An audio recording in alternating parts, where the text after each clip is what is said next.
or Sure.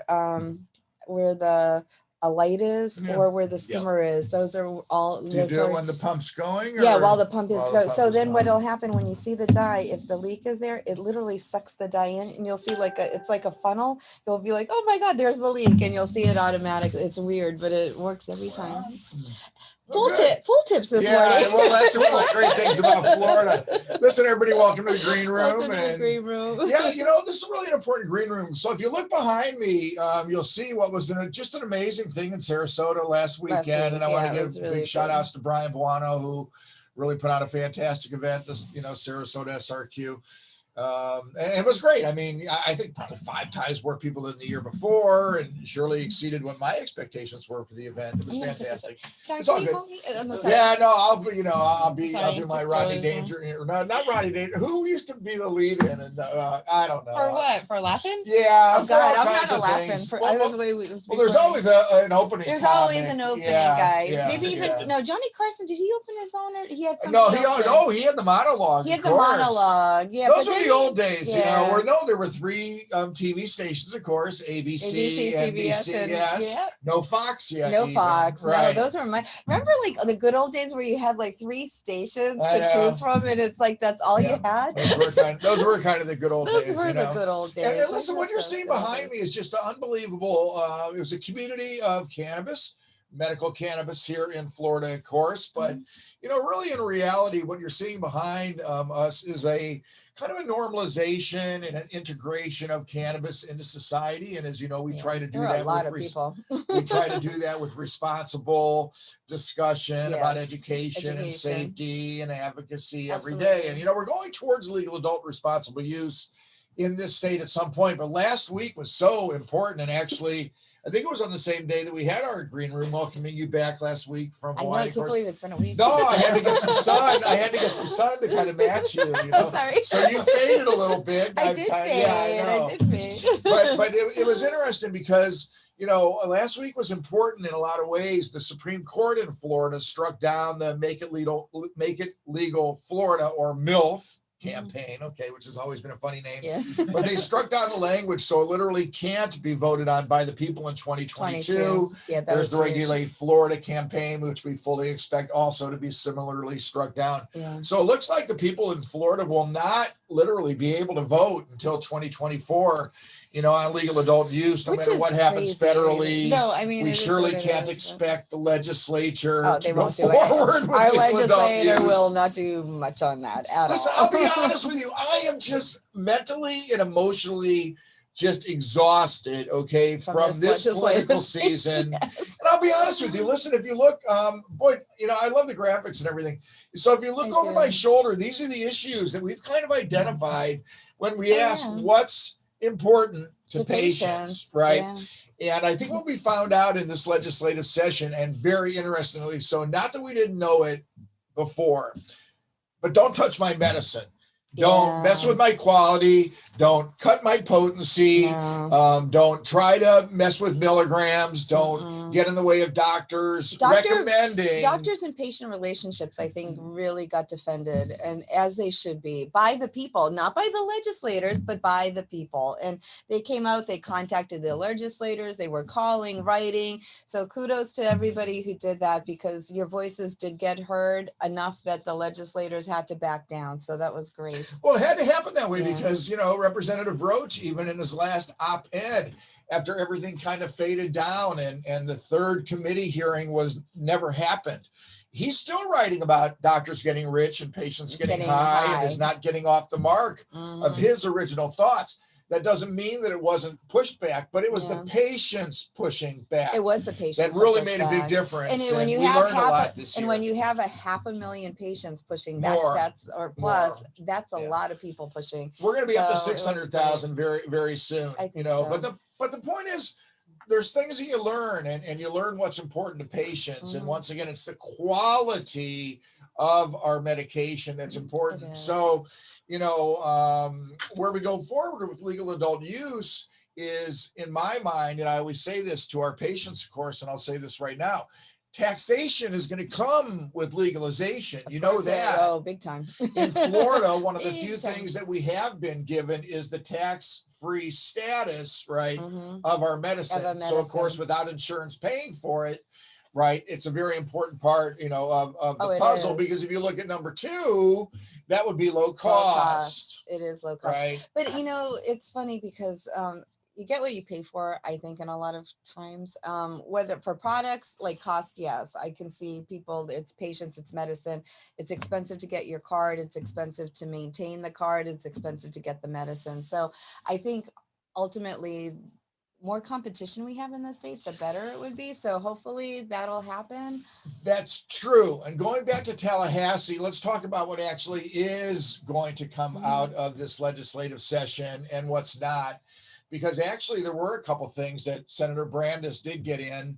One was what they're called, I forget what it's called formally, but if a dispensary is not dispensing by the time their next They have right to, yeah, re-up they have comes to up, they're re-up, going to yeah, lose their license, and there's a lot of Yeah. money at stake. Mhm. Also, there was a whole new testing funding given to the DOH, or excuse me, the OMU, OMU, right, so that they can now track products within their domain and withhold products from the market when they find problems. And you would think that would have been done already, everybody. You think so? So are they going to smoke it, or what are they going to do? No, well, no, because I always wondered that. I'm like, so how are they going to test? Let's give it to Representative Roach and see how he's going to do with the products. Listen, the interesting thing about the entire discussion up in Tallahassee is that literally those, and if you look at if you go down in our list, okay, availability and consistency. That's okay, huge. That's huge, because right? in other public surveys nationally, one of the biggest complaints, chief complaints of a patient,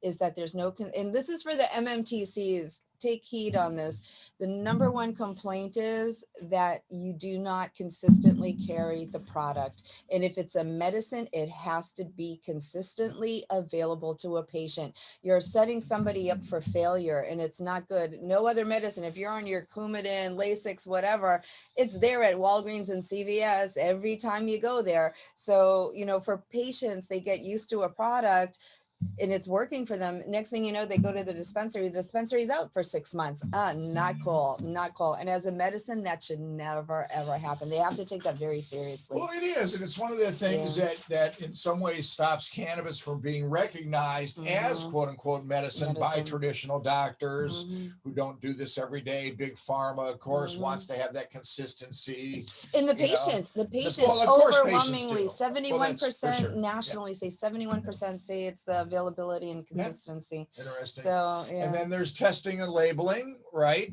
Which to me is really what differentiates medical cannabis from legal adult use. You need to be able to look at your labels for terpenes and all the other, you know, minor cannabinoids for sure in various conditions. We're learning more. Home grow, I know, of course. Well, listen, home grow is going to be one of the last things to fall in Florida. You know, we know that. And, you know, of course, this goes way back. You know, it's funny when things show up on your Facebook memories and this. I actually was the doctor in the Joe Redner right to grow your own cannabis case in the state of Florida. It was, you know, Donna, I see standing over there. Can you imagine, Donna, this is like February or March, right when we were starting. And I knew nothing compared to now. It's unbelievable. But here I was testifying with Dustin Sulak from Maine, you know, one of the best medical cannabis doctors recognized all over the world literally. And here I am, you know, in the case. But, you know, we won the case. And that was Joe Redner's right to home grow. And the reason that Joe sued the state with a great argument was because he wanted fresh cannabis off the plant that he could juice, right? With no, and listen, let's just get always into the argument that we have at this point with people that don't understand medical cannabis. He wanted to juice his cannabis for the THCA, the non-intoxicating, okay, THCA. THCA is the acidic form. It needs to be combusted. That's why you light a joint, bake a brownie, decarboxylate your products in the oils, because you have to convert that THCA to THC. THCA, you can drink a gallon of juice, and some people do that are fighting cancers and things of that nature with no intoxication. So my point is Joe won the case because Joe, God bless him, he's still with us, you know, and it's not a HIPAA betrayal. People know he's in the program, of course. He's a lung cancer survivor with bony metastasis. If it was 8 years then, it's probably 11 years now. God bless Joe. That's you know, amazing, right? honestly. And Joe still doesn't have the right, you know, to juice cannabis in the state of Florida. So which how he is does it, I don't know. insane. But, you know, God bless you, Joe. But the point is that there are arguments that need to be had. So we won the case, the state appealed, of course, and then the Supreme Court would not take up the case. Very important case still pending at the Supreme Court level. It's Thursday. Maybe it will come out today. And wouldn't that be something? Listen, Ruta, I told you this. There's going to be a special session in Florida taking up gambling with the Seminole tribe and all that. Yeah. So if the Joe Redner case, okay, which is the Florida grown case that looks to break up the verticals, because in Florida we have a vertical system, seed to sale. Yeah. So the Joe Redner case wants to break that up. Jeff Brandes has always spoken to the positive of that. He wants that cartel broken up. It should be broken Governor up. DeSantis himself, in his first and really only news conference that concerned cannabis to any great extent, he talked about breaking up the cartels. Yeah. Listen, I love my MMTC friends and partners. I do, but it's going to be, and it's not my decision. It's time for competition. It is. It's going to be interesting to see how it shakes down. And home grow ultimately should be given. Well, listen, but that's going to be a tough sell. But the point is that there's smaller cities in the center of the state and up in the Panhandle. The bigger MMTCs have not gotten there yet. But if they break up that vertical, that each small town will have a couple or three purveyors that will buy their product by wholesale from the MMTCs and a set of shops in smaller places. And they've done it all over the country. Delivery services, things like that. People that want to use products for baking and selling products back to the dispensary, so to speak. Yeah, it's and a great market. It's a big industry and it creates jobs. So and that's where you bring in a lot of your minorities and your it gives opportunity to a lot of type people. of thing. Listen, we know why Florida was set up the way it was. It was set up the way it was because, you had to be a 30-year grower in the state even to apply. You needed and I think these rules still apply. I don't think the grower rule applies, but a $60,000 non-refundable application fee, $5 million surety bond. Yeah. So you're seeing who's coming into the market now in Florida are the bigger players. Of course, and believe me, who can afford it. Over the next 3-4 months, everybody, you're going to see some new players. There's a new dispensary up in Orlando that we haven't met yet. What's the name? Who are they down? The Sanctuary.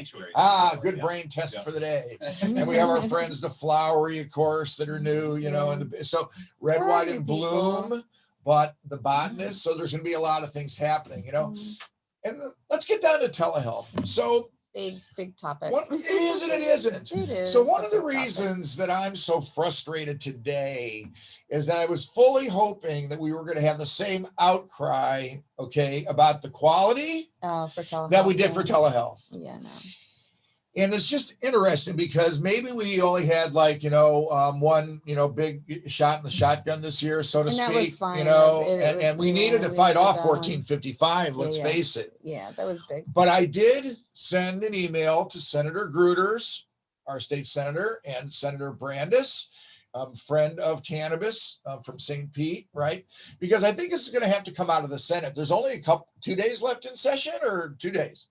So there's going to be some bills that are going to pass through. There's going to be a telehealth bill that's going to be voted on at some point, a general telehealth bill. We've been excluded specifically. Now, the governor, interestingly, just a couple days ago, gave us our last 60 days, and it will be the last because you have to read it. No, you have to read it. It is, yeah. It's the last. The citizens of Florida should be prepared. Isn't that how? I don't want to misquote. I know it should be. But the point is, we got our last 60 days.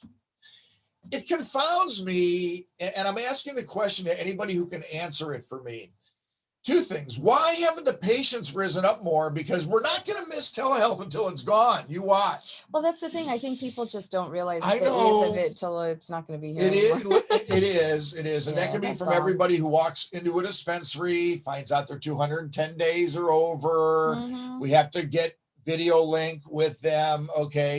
But a good clinic will get that patient cared for that day. But that's not going to happen if you have to No, now it has to into the clinic. Yeah, it's going to change. And listen, everybody, this is important.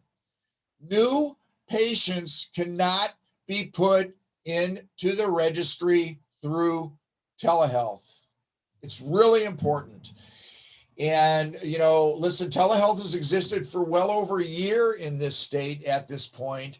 And to say that there hasn't, you know, been things that we've heard that are concerning. But my point is, I concern myself with patients, and I don't want any patients to be ensnared in anything.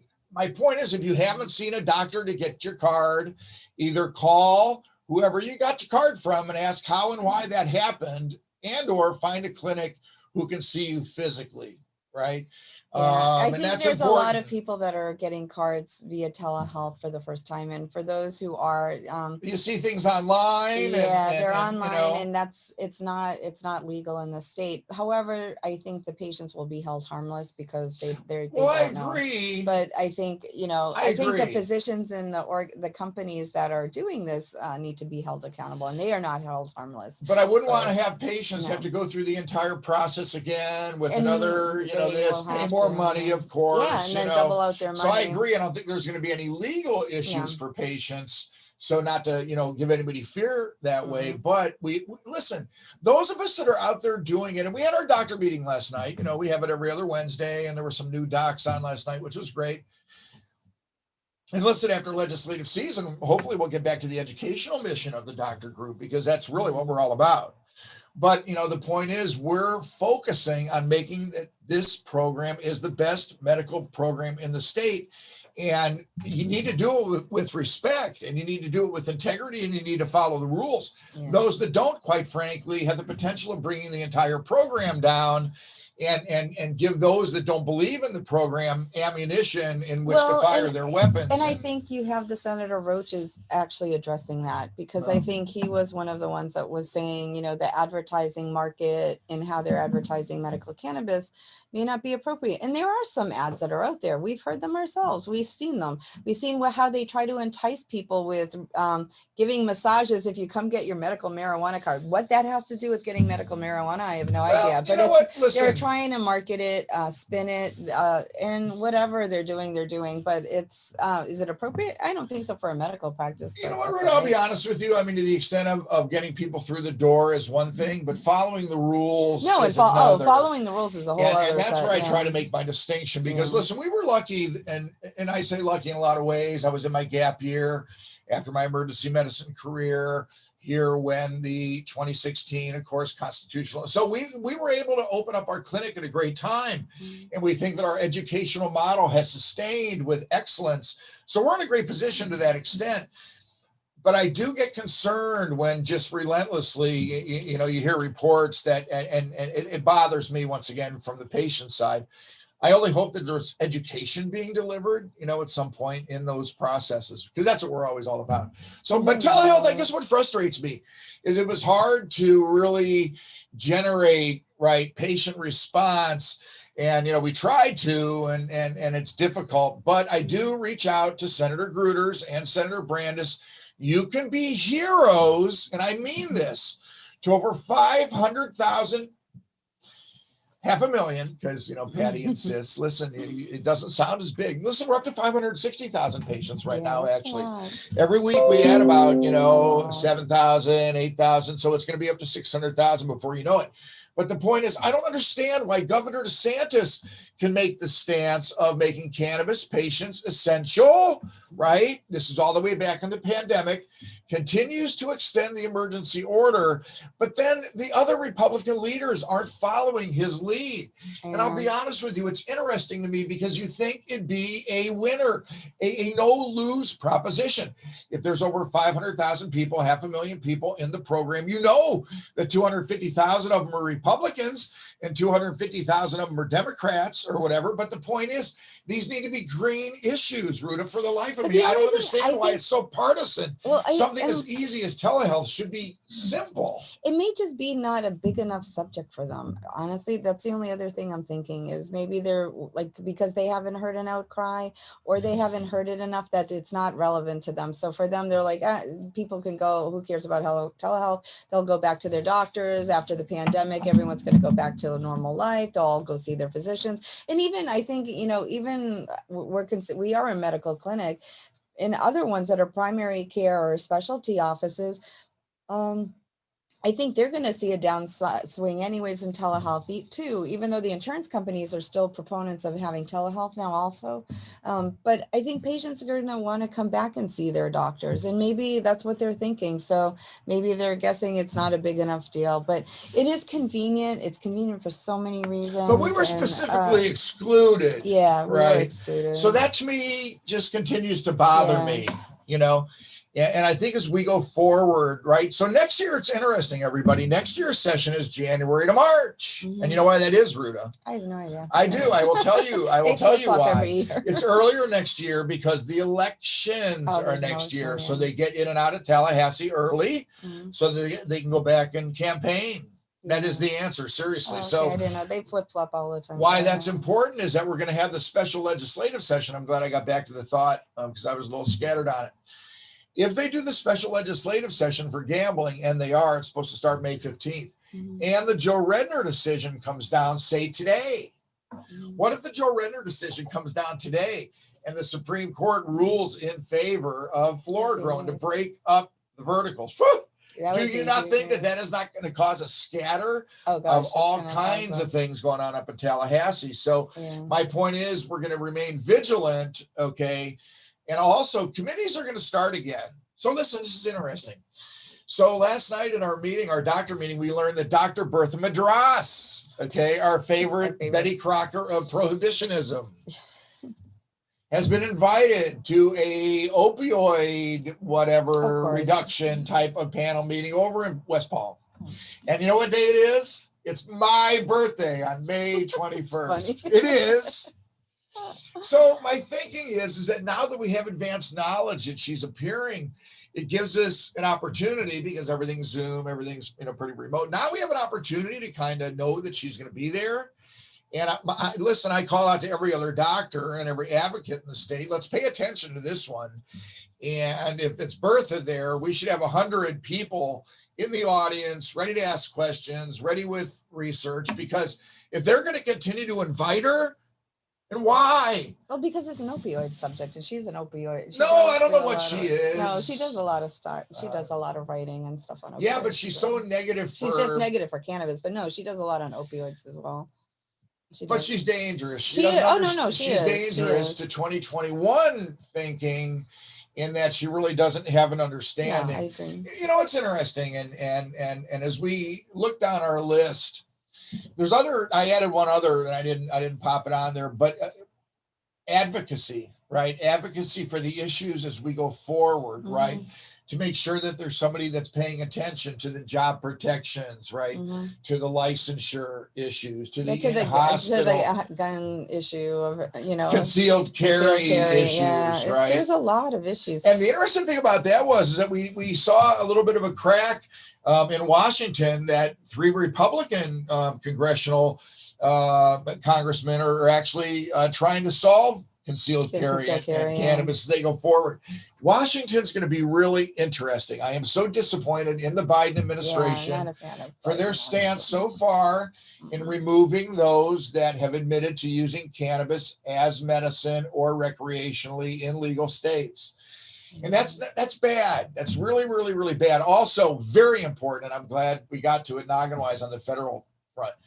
They're starting to talk about Schedule 2 and Schedule 3 as some degree of a compromise as they go forward with legal adult use. Listen, every advocate that's watching out there, and I want to give a shout out to any new Clubhouse friends that we have watching today, because right before I got in the shower, before I came to work, I popped into one of the Clubhouse rooms and I said, listen, check us out on the green room and this and that. So we may have some new viewers.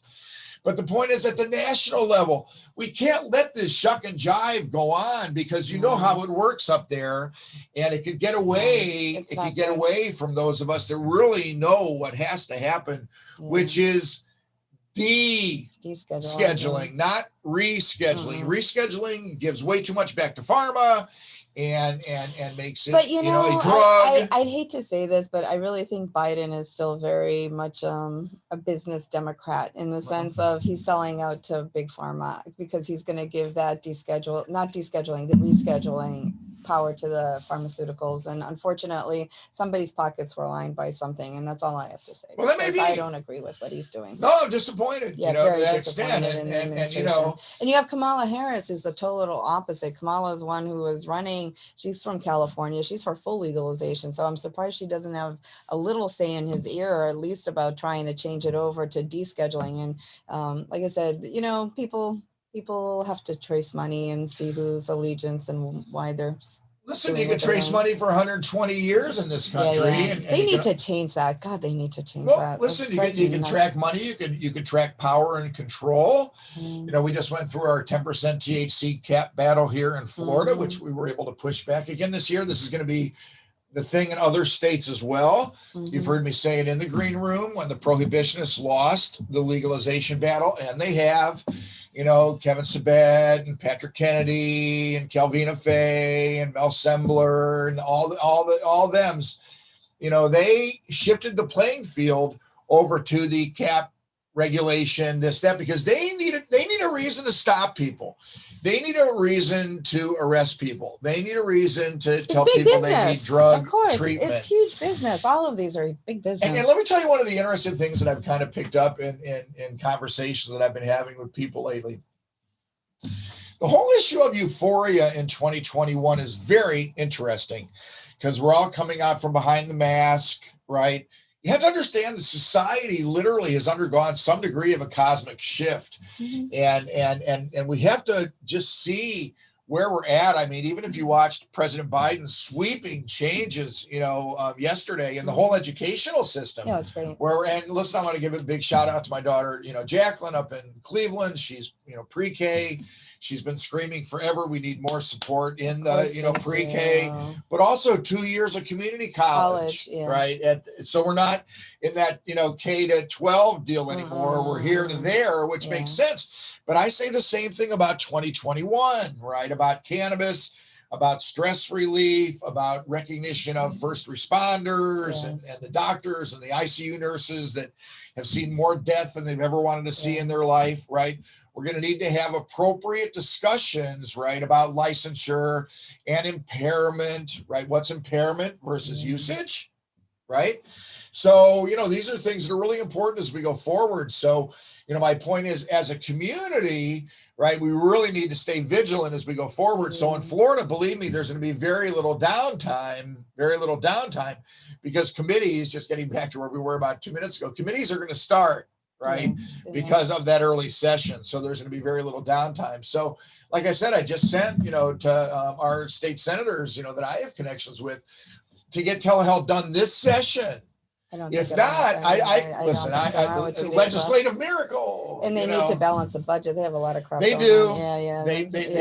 So I know nobody's going to stand up for us. Right. But my point is, at least we maintained our quality. We want to fight for better. Costs, of course, we're always going to, and listen, in our clinic, we speak about value. We make sure that our patients know of every dispensary discount, all the new patient discounts, things like that, so for sure, we're always concerned about that. You're right. The availability and consistency it has to be addressed by the MMTC. No doubt by the MMTC. It's, like I said, and it's not just Florida. Like I said, it's a national issue.